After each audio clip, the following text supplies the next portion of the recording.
298টি আসনে আওয়ামী লীগ প্রার্থীর নাম ঘোষণা, পুরাতনদের পাশাপাশি নতুনরাও পেয়েছেন নৌকার টিকিট। এইচএসসি ও সমমান পরীক্ষার ফল প্রকাশ, গড় পাশের হার 78.64%, সারা দেশে উচ্ছ্বাস। কুমিল্লায় অভিযান, নিষিদ্ধ ঘোষিত জঙ্গি সংগঠনের 5 সদস্য গ্রেফতার।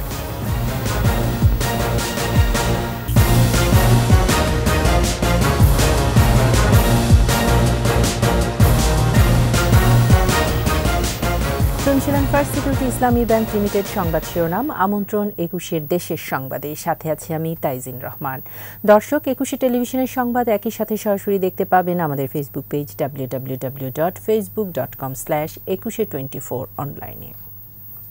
দ্বাদশ সংসদ নির্বাচনের জন্য চূড়ান্ত প্রার্থী ঘোষণা করেছে আওয়ামী লীগ। অভিজ্ঞ ও দক্ষ নেতৃত্বের পাশাপাশি নতুন প্রার্থীও পেয়েছেন নৌকার টিকিট। বিকেলে বঙ্গবন্ধু এভিনিউয়ে আওয়ামী লীগের কেন্দ্রীয় কার্যালয়ে মনোনয়ন প্রত্যাশীদের চূড়ান্ত তালিকা প্রকাশ করেন দলের সাধারণ সম্পাদক ওবায়দুল কাদের। 298টি আসনের প্রার্থীদের নাম প্রকাশ করার পর উচ্ছ্বাস ছড়িয়ে পড়ে নেতাকর্মীদের মাঝে। প্রার্থিতার ক্ষেত্রে অভিজ্ঞতা ও জনসম্পৃক্ততাকেই প্রাধান্য দেওয়া হয়েছে। এছাড়া বেশ কিছু আসনে তরুণ নেতৃত্বকে করা হয়েছে নৌকার কাণ্ডারি। ক্রিকেট তারকা সাকিব আল হাসান, চিত্রনায়ক ফেরদৌস সহ বিভিন্ন পেশাজীবীরাও প্রথমবারের মতো নৌকার টিকিট পেয়েছে।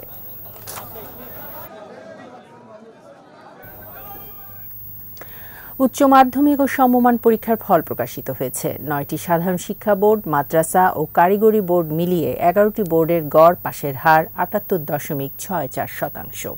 এবছরও 80.57% পাশের হার নিয়ে এগিয়ে মেয়েরা। অন্যদিকে ছেলেদের পাশের হার 76.76%। জিপিএ 5 পেয়েছে 92,365 শিক্ষার্থী। সর্বোচ্চ পাশের হার বরিশালে 80.65%। এছাড়া ঢাকা বোর্ডে 79.44, রাজশাহীতে 78.45, কুমিল্লায় 75.34, চট্টগ্রামে 73.81, সিলেট বোর্ডে 71.62%, যশোরে 69.88% এবং ময়মনসিংহ শিক্ষা বোর্ডে 63.43% পাশ করেছে। এছাড়া কারিগরি শিক্ষা বোর্ডে গড় পাশের হার 91.25%। বিশ্ব সমাজের কাছে স্বীকৃত ও প্রশংসিত শিক্ষা ব্যবস্থার জন্য বিশ্বের বহু দেশ বাংলাদেশকে অনুকরণীয় বলে বিবেচনা করছে, জানালেন প্রধানমন্ত্রী শেখ হাসিনা। গণভবনে এইচএসসি ও সমমান পরীক্ষার ফল প্রকাশ অনুষ্ঠানে চতুর্থ শিল্প বিপ্লবের চ্যালেঞ্জ মোকাবেলায় দক্ষ মানব সম্পদ গড়ে তোলার আহ্বান জানান। আকবর হোসেন সুমনের রিপোর্ট। ফল প্রকাশ হলো এইচএসসি ও সমমান পরীক্ষার। গণভবনে প্রধানমন্ত্রী শেখ হাসিনার হাতে ফলাফলের সার সংক্ষেপ তুলে দেন শিক্ষামন্ত্রী ডাক্তার দীপুমণি। সহিংস পরিস্থিতির মধ্যেও নির্ধারিত সময়ে পরীক্ষার ফল প্রকাশে সংশ্লিষ্টদের ধন্যবাদ জানান প্রধানমন্ত্রী। আবার সেই অগ্নিসন্ত্রাস আর অবরোধ এগুলি শুরু হয়েছে, তারপরেও সেগুলি অতিক্রম করেও যে ঠিক সুনির্দিষ্ট সময় ফলটা আপনারা প্রকাশ করতে পারলেন, সেজন্য সবাইকে আমার আন্তরিক ধন্যবাদ আমি জানাচ্ছি। আর আরেকটা কথা আমি বলবো যে যারা হয়তো ভালো রেজাল্ট করতে পারেনি বা উত্তীর্ণ হতে পারেনি, এখানে হতাশ হবার কিছু নেই। আর সেই সাথে সাথে আমি যারা গার্জিয়ান, বিশেষ করে অভিভাবক বা শিক্ষক, তাদেরকেও আমি বলবো যে যারা উত্তীর্ণ হতে পারেনি তাদেরকে সহানুভূতি দেখাতে হবে। বিশ্বের কাছে শিক্ষাক্ষেত্রে বাংলাদেশ অনুকরণীয় বলেও মন্তব্য করেন সরকার প্রধান। আজকে শিক্ষাক্ষেত্রে আমাদের যে অগ্রগতি, আর্থসামাজিক ক্ষেত্রে উন্নয়নের সাথে সাথে এই শিক্ষাক্ষেত্রে অগ্রগতির জন্য আজকে জাতীয় আন্তর্জাতিকভাবে আমরা যথেষ্ট প্রশংসা পাচ্ছি, স্বীকৃতি পাচ্ছি, এবং এটা আমাদের ধরে রেখে এগিয়ে যেতে হবে যেন বিশ্বের সাথে আমরা তাল মিলিয়ে চলতে পারি। এবং সবথেকে সুখের খবর যে এখন আমরা দেখি আমাদের অনেক ছেলেমেয়ে বিদেশে পড়াশোনা করেও কিন্তু আবার দেশে ফিরে আসি, কারণ আমরা সেভাবেই কর্মসংস্থানের ব্যবস্থা, আমরা নতুন নতুন উদ্ভাবনী ব্যবস্থা আমরা নিয়েছি বলে এটা সম্ভব হচ্ছে। চতুর্থ শিল্প বিপ্লব মোকাবেলায় দক্ষ মানব সম্পদ গড়ে তুলতে সরকারের উদ্যোগ জানান প্রধানমন্ত্রী। যে চতুর্থ শিল্প বিপ্লব আসবে শুনছি, সেটা সম্পূর্ণ প্রযুক্তি নির্ভর। সেই ধরনের দক্ষ জনশক্তি আমাদের গড়ে তুলতে হবে যাতে আমরা কোনো দিকে পিছিয়ে না থাকি। দেশেই কাজ করুক, বিদেশেই কাজ করুক, সেখানে ভাষা শেখা এবং ভাষা শেখাও আমাদের মাতৃভাষার সাথে সাথে আরও একটা দুটো ভাষা শেখানোর একটা পদক্ষেপ নিতে হবে। মুক্তিযুদ্ধের চেতনায় উদ্বুদ্ধ হয়ে সুশিক্ষিত তরুণরাই সোনার বাংলা গড়বে বলে আশা প্রকাশ করেন বঙ্গবন্ধু কন্যা। আকবর হোসেন সুমন, 21 টেলিভিশন, ঢাকা। এদিকে এইচএসসি পরীক্ষার ফলাফল প্রকাশের পর দেশ জুড়ে কলেজগুলোতে শিক্ষার্থীদের ছিল বাঁধ ভাঙা উচ্ছ্বাস। পাশের হারে এগিয়ে বরিশাল বোর্ড ৮০.৬৫, পিছিয়ে যশোর বোর্ড ৬৯.৮৮%। অন্যদিকে আবারও দেশ সেরা কলেজের মধ্যে রয়েছে ঢাকা বোর্ডের নরসিংদীর আব্দুল কাদির মোল্লা সিটি কলেজ। ২১-এর প্রতিনিধিদের সহায়তায় রত্না জামানের রিপোর্ট। ফলাফল ঘোষণার পরপরই সারা দেশের কলেজগুলোতে শিক্ষার্থীরা মাতে বাঁধ ভাঙা উচ্ছ্বাসে। ঢাকা বোর্ডের নরসিংদীর আব্দুল কাদির মোল্লা সিটি কলেজ, এই কলেজে শতভাগ পাস সহ ১,০৪৭ জন শিক্ষার্থী জিপিএ ৫ পেয়েছে। নেচে গেয়ে আনন্দ উল্লাস করেন শিক্ষক শিক্ষার্থীরা। কলেজের সবাইকে খুশি করতে পেরেছি, স্যারদের অনেক চেষ্টা ছিল, আমাদেরও ছিল। আমরা গোল্ডেন জিপিএ ৫ পেয়েছি, আর সব কিছুর জন্য আমাদের কলেজের টিচারদের আমরা বিশেষভাবে ধন্যবাদ জানাতে চাই। আমার এই পরীক্ষার সফলতার পিছনে আমার শিক্ষক এবং কলেজের অবদান রয়েছে। রাজশাহী শিক্ষা বোর্ডেও ছিল শিক্ষার্থীদের উচ্ছ্বাস। এই বিভাগে জিপিএ ৫ পেয়েছে ১১,২৫৮ জন শিক্ষার্থী। ফলাফলে খুশি যশোর বোর্ডের শিক্ষার্থীরা। যদিও গত বছরের তুলনায় এবার পাশের হার ও জিপিএ ৫-এর সংখ্যা অনেক কমেছে।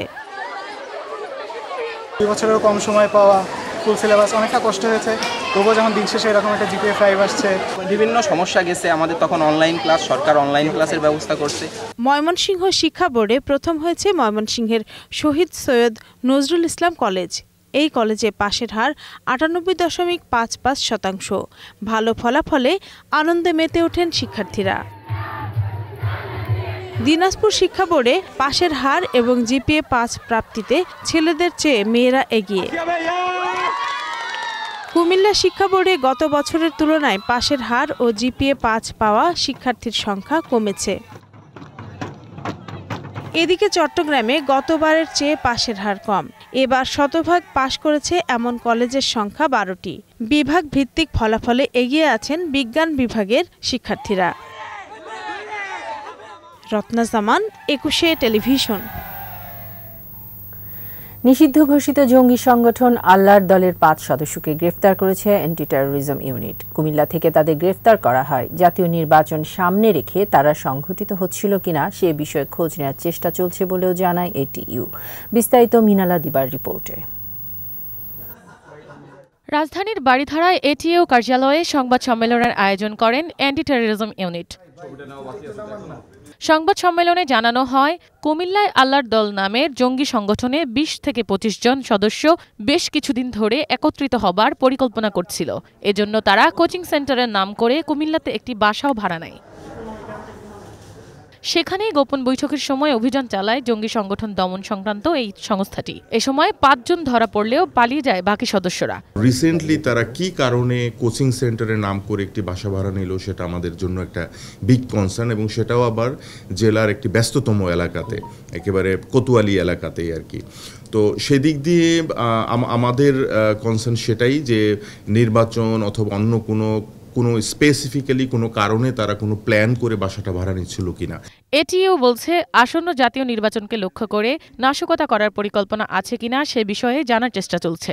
সংখ্যাগত দিক দিয়ে যদি বলি তাহলে স্পেসিফিক্যালি সংখ্যা বলাটা যাবে না, কেননা তাদের রেজিস্ট্রেশন ফর্ম বা কোনো টালি খাতা এরকম নেই। বাট আনুমানিক প্রত্যেকটা জেলাতে তাদের যে সদস্য আছে তাতে বর্তমানের যে কোনো জঙ্গি দলের সদস্য সংখ্যার থেকে তাদের সংখ্যা অনেক বেশি আর কি। অসংখ্য সদস্য রয়েছে এই জঙ্গি সংগঠনের। প্রতি জেলায় রয়েছে সক্রিয় সদস্য। এই দলটি আর্থিকভাবে অন্য জঙ্গি দলের চেয়ে শক্তিশালী বলেও জানায় এটিইউ। মিনালা দিবা, ২১ টেলিভিশন, ঢাকা।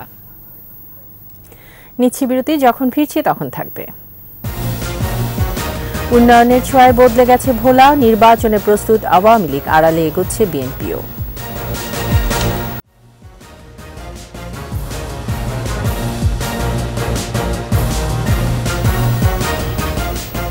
আবারও আমন্ত্রণ ২১ দেশের সংবাদে। এবারে আলোক হেলথ কেয়ার অ্যান্ড হাসপাতাল ভোটের খবর।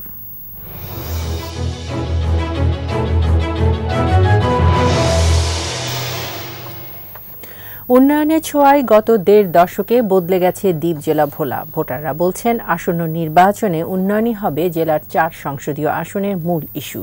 এরই মধ্যে নির্বাচনের জন্য প্রস্তুত আওয়ামী লীগ। আন্দোলনের আড়ালে নির্বাচনের প্রস্তুতি নিচ্ছেন বিএনপি নেতাকর্মীরা। প্রতিনিধি মেজবাহ শিপুর তথ্য ও ভিডিও চিত্রে বাকিটা জানাচ্ছেন আকবর হোসেন সুমন। মেঘনা পাড়ের জেলা ভোলা।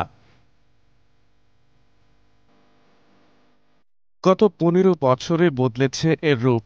এখানকার প্রাকৃতিক গ্যাস অবদান রাখছে জাতীয় অর্থনীতিতে। কৃষি প্রধান জেলাটি খাদ্যে স্বয়ংসম্পূর্ণ। দেশের মোট উৎপাদনের ৩০% ইলিশ আহরণ হয় এই জেলায়। একসময় ভোলার দক্ষ ছিল মেঘনার ভাঙন। ১.৫ দশকে ৩,৪৯০ কোটি টাকা খরচ করে ১০১ কিলোমিটার ব্লক মাঠ ও বেড়িবাঁধ নির্মাণ হয়েছে। ঘুচতে শুরু করেছে ভাঙনের কষ্ট। প্রত্যন্ত অঞ্চলে যোগাযোগ স্থাপিত হয়েছে। সামাজিক সুরক্ষার আওতায় পিছিয়ে পড়া ১,৪৩,০০০ মানুষ পাচ্ছে বিভিন্ন সহায়তা। জমিসহ ঘর পেয়েছে ৩,৭১৬ পরিবার। আরও একটি নির্বাচন যখন কড়া নাড়ছে, তখন ভোট চাওয়া আর পাওয়ার মূল বিষয় হয়ে দাঁড়িয়েছে উন্নয়ন। এখন মূল ভূখণ্ডের সাথে যুক্ত হতে চান ভোলাবাসী। গ্যাস আছে, তাই শিল্পের স্বপ্ন দেখছেন সাধারণ ভোটাররা। ভোলা টু বরিশাল একটা ব্রিজ, এই আশ্বস্ত আমাদেরকে যারা করবে, আমরা এই ধরনের ব্যক্তিদেরকে ভোট দেবো ইনশাল্লাহ। যে ভোলার গ্যাস দিয়ে ভোলারকে শিল্প ইন্ডাস্ট্রি তৈরি করা হবে, তাহলে ভোলার বেকারত্ব লাগাম হবে। এই প্রতিশ্রুতি যে আমাদেরকে দিবে, আমরা তার সাথে আছি। ভোলার সরকারি কলেজের সাবেক অধ্যক্ষের সাথে কথা হচ্ছিল আগামী নির্বাচন নিয়ে। জানালেন মানুষ ভোট দিতে আগ্রহী। নির্বাচনে উন্নয়নই মূল ইস্যু হবে বলে মনে করেন তিনি। আওয়ামী লীগের ধারাবাহিক সময়টা অনেকটাই সাফল্যের মুখ দেখাতে সক্ষম হয়েছে, তবে আমার মনে হয় যে যদি ধারাবাহিকতাটা আরো থাকে, সাফল্য আরো হবে। জেলার 4টি আসনই আওয়ামী লীগের দখলে। প্রচার চালাচ্ছেন বর্তমান এমপি ছাড়াও মনোনয়ন প্রত্যাশীরা। এরই মধ্যে নির্বাচনের জন্য প্রস্তুত জেলা আওয়ামী লীগ। আমাদের সবকটা আসনে সেন্ট্রাল হয়ে গেছে এবং ধারাবাহিক তুলনায় আমাদের রাজনৈতিক কর্মকাণ্ড পরিচালিত হচ্ছে এবং আমাদের কোনো ব্যত্যয় নেই। আমরা আশা করি 2024 সালের যে দ্বাদশ জাতীয় নির্বাচন হবে, সেই নির্বাচনও আমরা 4টি আসনে জয়লাভ করে আমাদের প্রতিনিধি পাঠাতে হবে। বিএনপি বর্তমান সরকারের অধীনে নির্বাচনে না যাওয়ার কথা বললেও তলে তলে ভোটের প্রস্তুতি নিয়ে রাখছে। আমরা নির্বাচনমুখী একটি দল, আমরা সুষ্ঠু নির্বাচনের জন্য, প্রতিনিধিত্বমূলক নির্বাচনের জন্য আমরা অপেক্ষা করছি। বিএনপির শরিক আন্দালিব রহমান পার্থের বিজেপিও নির্বাচনের প্রস্তুতি নিয়ে এগোচ্ছে। আমরা সাংগঠনিকভাবে অনেক শক্তিশালী, কারণ আমার একটা কথা যেটা হচ্ছে যে ভোলার এক আসনে আসলে ব্যারিস্টার আন্দালিব রহমান পার্থর বিকল্প নাই। জেলার 4 আসনে ভোটার 15,20,390। এর মধ্যে পুরুষ 7,80,712 আর নারী ভোটারের সংখ্যা 7,39,678 জন। শান্তিপূর্ণ ভোট উৎসবে পছন্দের প্রার্থীকে নির্বাচিত করতে চান ভোটাররা। আকবর হোসেন সুমন, 21 টেলিভিশন। জাতীয় নির্বাচনে কোন দল আসলো না আসলো সেটার দায় নির্বাচন কমিশনের নয় বলে মন্তব্য করেছেন নির্বাচন কমিশনার অবসরপ্রাপ্ত ব্রিগেডিয়ার জেনারেল মোহাম্মদ আহসান হাবিব খান। বরিশালে বিভিন্ন জেলা নির্বাচন কর্মকর্তাদের সঙ্গে মতবিনিময়ে তিনি একথা বলেন। এ সময় তিনি আরও বলেন, ভোটার উপস্থিতির দায়িত্ব প্রার্থীর, আইনশৃঙ্খলা বাহিনীর দায়িত্ব হচ্ছে নিরাপত্তা দেয়া। কোনো পক্ষপাতমূলক নির্বাচন হবে না জানিয়ে ভোটের মাঠে ভোট গ্রহণকারী কারোর দায়িত্বে ব্যত্যয় হলে ছাড় দেওয়া হবে না বলেও হুঁশিয়ারি দেন নির্বাচন কমিশনার।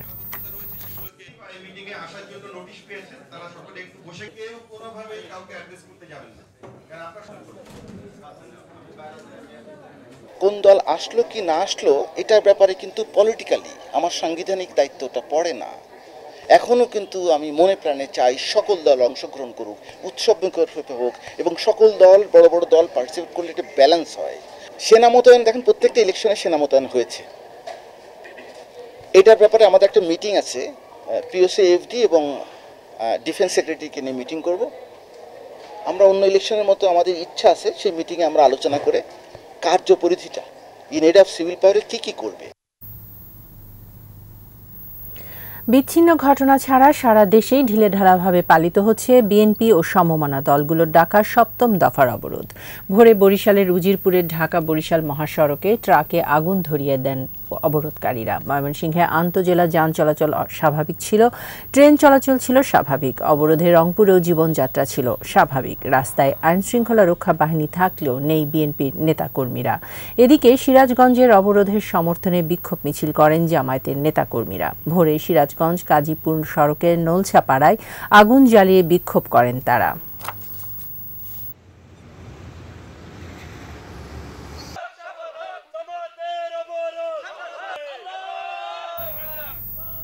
পৃথক ঘটনায় ভোলা, মেহেরপুর ও পটুয়াখালীতে 4 জনের মৃত্যু হয়েছে। এ সময় আহত হয় 3 জন। ভোলার লালমোহনে যাত্রীবাহী বাস চাপায় এক শিশু সহ 2 জন নিহত হয়েছে। এ ঘটনায় আহত হয় 3 জন। সকালে চর ফ্যাশন থেকে ডাইরেক্ট সিটিং সার্ভিস নামে একটি যাত্রীবাহী বাস ঘটনাস্থলে এসে নিয়ন্ত্রণ হারিয়ে পথচারীদের চাপা দিলে ঘটনাস্থলেই তাদের মৃত্যু হয়। এ সময় স্থানীয়রা 3টি বাস ভাঙচুর করে। মেহেরপুরের মুজিবনগরে ইঞ্জিন চালিত ট্রলির ধাক্কায় ওয়াজেদ আলী নামে এক কৃষকের মৃত্যু হয়েছে। পটুয়াখালীতে বিমানবন্দর এলাকায় সড়ক দুর্ঘটনায় মারা গেছে একজন।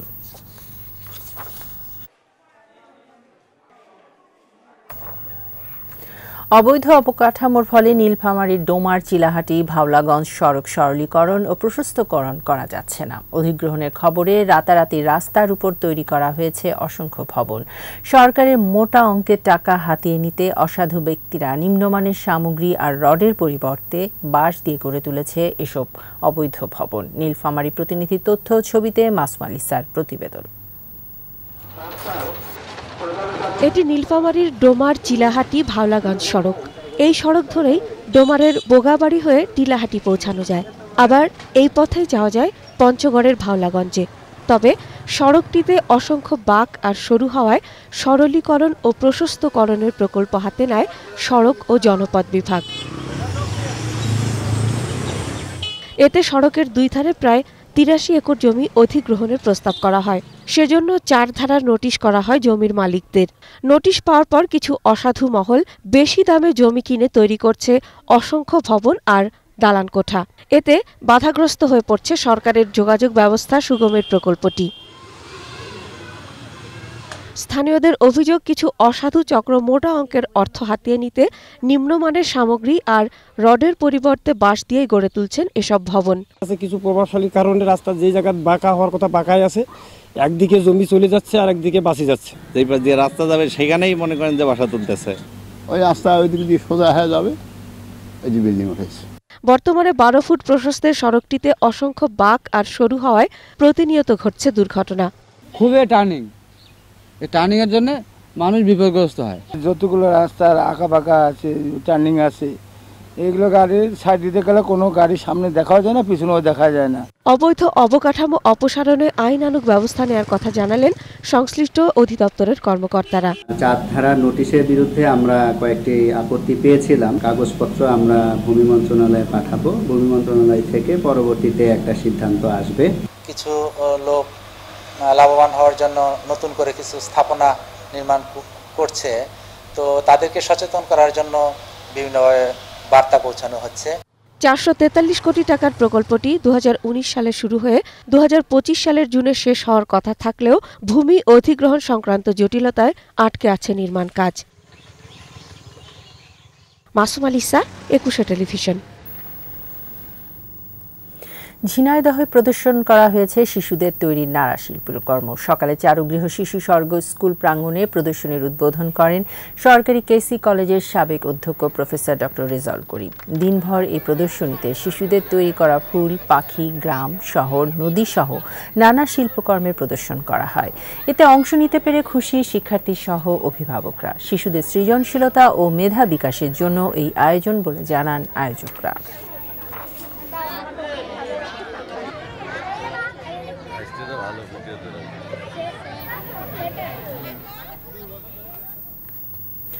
নেত্রকোনায় বাংলা লোকগানের দিকপাল, প্রখ্যাত সুরকার, গীতিকার, বংশীবাদক ও সঙ্গীত শিল্পী বারী সিদ্দিকীর ৬ষ্ঠ মৃত্যুবার্ষিকী পালিত হয়েছে। দিবসটি উপলক্ষে নেত্রকোনার প্রত্যাশা সাহিত্য গোষ্ঠী স্মরণসভা ও সঙ্গীতানুষ্ঠানের আয়োজন করে। পরে শিল্পীর গাওয়া গান পরিবেশন করেন স্থানীয় শিল্পীরা। ১৯৫৪ সালের ১৫ই নভেম্বর নেত্রকোনার এক সঙ্গীতজ্ঞ পরিবারে জন্মগ্রহণ করেন তিনি। মাত্র ১২ বছর বয়সে নেত্রকোনার শিল্পী ওস্তাদ গোপাল দত্তের অধীনে আনুষ্ঠানিক প্রশিক্ষণ শুরু হয়। তালিম নেন শিল্পী ওস্তাদ গোপাল দত্ত, ওস্তাদ আমিনুর রহমান, দবির খান, পান্নালাল ঘোষ সহ খ্যাতিমান অনেক শিল্পী। ২০১৭ সালের ২৪শে নভেম্বর ৬৩ বছর বয়সে তিনি চলে যান না ফেরার দেশে। এবারে চট্টগ্রাম সংবাদ।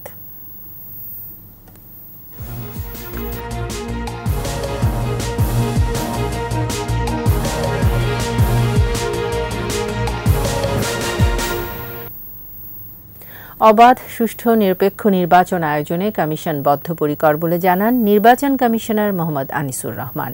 চট্টগ্রামে নির্বাচনী কর্মকর্তাদের সাথে বৈঠকে তিনি বলেন, নির্বাচনে অংশ নিয়ে তফসিল পুনর্বিবেচনার জন্য কেউ আবেদন জানালে কমিশন তা বিবেচনা করবে। বিপ্লব মজুমদারের ক্যামেরায় চট্টগ্রাম থেকে রিপোর্ট করছেন হাসান ফেরদৌস। দ্বাদশ জাতীয় সংসদ নির্বাচনের সামগ্রিক প্রস্তুতি নিয়ে চট্টগ্রাম সার্কিট হাউসে অনুষ্ঠিত হয় মতবিনিময় সভা। এতে নির্বাচন কমিশনার মোহাম্মদ আনিসুর রহমান সহ চট্টগ্রামের বিভিন্ন সংসদীয় আসনের রিটার্নিং অফিসার সহ আইন শৃঙ্খলা বাহিনীর প্রতিনিধি, প্রশাসনের ঊর্ধ্বতন কর্মকর্তারা অংশ নেন।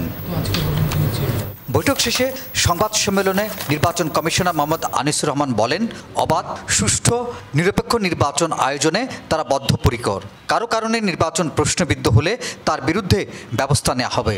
আমরা বলেছি যে সুষ্ঠু, অবাধ এবং গ্রহণযোগ্য একটা নির্বাচন করতে হবে। কোনো রকমের ছাড় দেওয়া যাবে না, কোনো রকমের পক্ষপাতমূলক আচরণ করা যাবে না, কোনো রকমের শৈথিল্য প্রদর্শন করা যাবে না। ছোট হোক বড় হোক, তারা বিভিন্নভাবে অংশগ্রহণ করার আগ্রহ ব্যক্ত করেছে। এতে মনে হচ্ছে যে এবারে নির্বাচনে অনেকেই মাঠে থাকবেন। এবারে নির্বাচন প্রতিদ্বন্দ্বিতাপূর্ণ হবে বলে দাবি করে নির্বাচন কমিশনার বলেন, কেউ যদি নির্বাচনে অংশ নিয়ে তফসিল পুনর্বিবেচনার জন্য আবেদন জানায়, নির্বাচন কমিশন তা বিবেচনা করবে। কেউ যদি নির্বাচন আসে বা নির্বাচনী সময় নিয়ে যদি তাদের কোনো কথাবার্তা থাকে, সেক্ষেত্রে তারা যদি জানায়, আমরা বিবেচনা করব এবং সেই বিবেচনা করার মতো যথেষ্ট সময় আমাদের আছে। নির্বাচনের সামরিক বাহিনী দায়িত্ব পালন করবে জানিয়ে নির্বাচন কমিশনার বলেন, আচরণবিধি মানা হচ্ছে কিনা তা কঠোরভাবে মনিটর করা হবে। আগে সকল জাতীয় সংসদ নির্বাচনেই মোতায়েন ছিল, এবারও আমরা সে একই ধারায় সামরিক বাহিনী মোতায়েনের জন্য আমাদের প্রক্রিয়া চলছে। দ্বাদশ জাতীয় সংসদ নির্বাচনে চট্টগ্রামের 16টি সংসদীয় আসনে এবার 2022টি কেন্দ্রে ভোট গ্রহণ অনুষ্ঠিত হবে। এখানে মোট ভোটার 65,76,925 জন। এর মধ্যেই পুরুষ ভোটার 34,63,583 জন এবং মহিলা ভোটার 31,13,281 জন। হাসান ফেরদৌস, একুশে টেলিভিশন, চট্টগ্রাম। শেষ করছি একুশের দেশের সংবাদ। যাবার আগে ফার্স্ট সিকিউরিটি ইসলামী ব্যাংক লিমিটেড সংবাদ শিরোনামগুলো জানিয়ে দিচ্ছে আরও একবার। 298টি আসনে আওয়ামী লীগ প্রার্থীর নাম ঘোষণা, পুরাতনদের পাশাপাশি নতুনরাও পেয়েছেন নৌকার টিকিট। এইচএসসি ও সমমান পরীক্ষার ফল প্রকাশ, গড় পাশের হার 78.64%, সারা দেশে উচ্ছ্বাস। কুমিল্লায় অভিযান, নিষিদ্ধ ঘোষিত জঙ্গি সংগঠনের 5 সদস্য গ্রেফতার।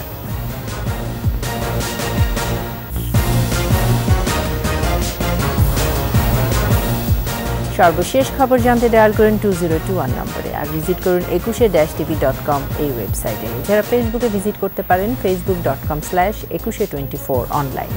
এতক্ষণ সঙ্গে থাকার জন্য ধন্যবাদ। পরের সংবাদ সন্ধ্যা 7টায় দেখার আমন্ত্রণ রইল। একুশের সাথেই থাকুন।